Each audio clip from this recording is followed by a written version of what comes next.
Delhi to Kathmandu गाड़ी चलाती है, मुझे हो गए 2 साल चलाती है।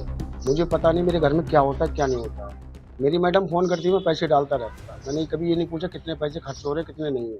ट्रक ड्राइवर की इनकम है कम से कम 40,000 रुपए महीने की, ठीक है?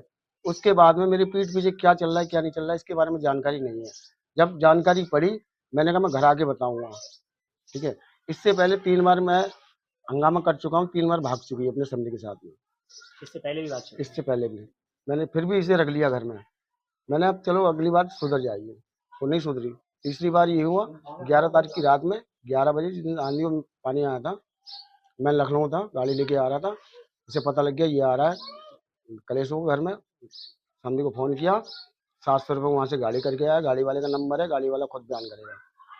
तो वहाँ से उन्होंने कहा था मेरी समधी की तबीयत खराब है और जल्दी चलो उसे लेके आना समधी, ठीक है? और मैं फ़ोन करता हूँ जहाँ वो बता रहे हैं कि उनकी बहन भाभी भैया घर पे हैं, वहाँ है नहीं, उनके भाई भैया मना कर रहे हैं कि हमारे घर से चली गई। और वो लोग यही कह रहे हैं भाई भैया घर पे हैं। और इतना मैं जानकारी सुबह भी करके आया हूँ, उनके मुन्नी के मकान में किराए पे रह रहे हैं बिल्लू सिंह, उन वहाँ थे वो सुबह। पुलिस ने क्या पुलिस में कंप्लेंट की है आपने? अब मैंने पुलिस में कंप्लेंट करी, 3 दिन से मुझे घुमा रहे हैं क्या कह रही है पुलिस? कि आना नहीं चाह रही है, आना नहीं चाह रही है।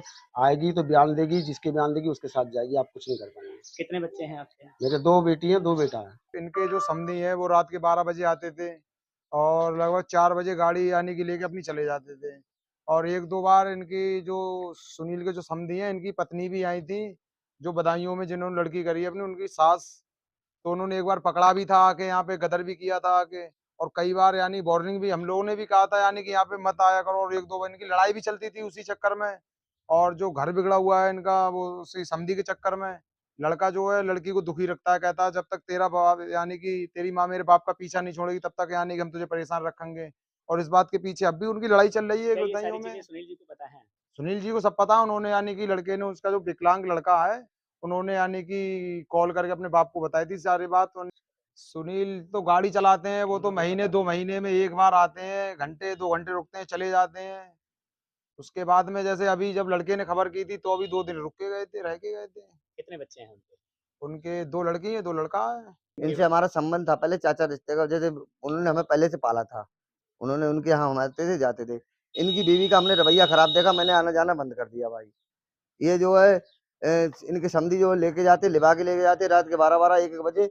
इसने जो परेशान कर दिया, एक बार उसने फांसी खाने को भी लिया, तो पत्नी उसे को लेके फांसी खानी चाहिए। हाँ, पत्नी को लेके फांसी खाने थी, ऊपर खा ली थी, तो उसे उतार लिया लोगों मोहल्ले वालों ने। वो बेचारा इतना सीधा इंसान है, उसके लिए परेशान करा इनके समधी। समधी का क्या क्या रोल रहता है? समधी उनको उनकी औरत को जो है कांटेक्ट रखता है, और क्या बताऊं तुम्हारे लिए, यही समझ लो आप। कहाँ है? वो समधी के संग गई थी। क्या नाम है समधी का? शैलेंद्र। शैलेंद्र यहाँ आए थे उन्हें लेने के लिए? और क्या, गाड़ी करके लेके आए थे। दिन में गई हैं रात में? रात के 11 बजे। तुम लोगों ने देखा लाइफ ले जाते? मैंने देखा। तो शैलेंद्र क्या यहाँ तुम्हारे घर पे आता था, क्या करता? आता था, तीसरे दिन आता था, एक दिन छोड़ के। रात में भी ठहरता था? और क्या। अभी तुमने ये बात अपने पापा को बताई? मैंने ये नहीं बताई कलेश ना हो। अब जब सर से पानी ओवर हो गया तभी मैंने बताई। तुम देख लेते थे तो क्या कहती थी मम्मी तुम्हारी? मम्मी ये कहती मारूंगा और मारते ही। हमारे लिए? कल दिनांक 17/4/2025 को संज्ञान में आया है कि एक महिला अपने समधी के साथ जाना बताया जा रहा है। प्रार्थना पत्र लेके आवश्यक कार्रवाई की जाएगी।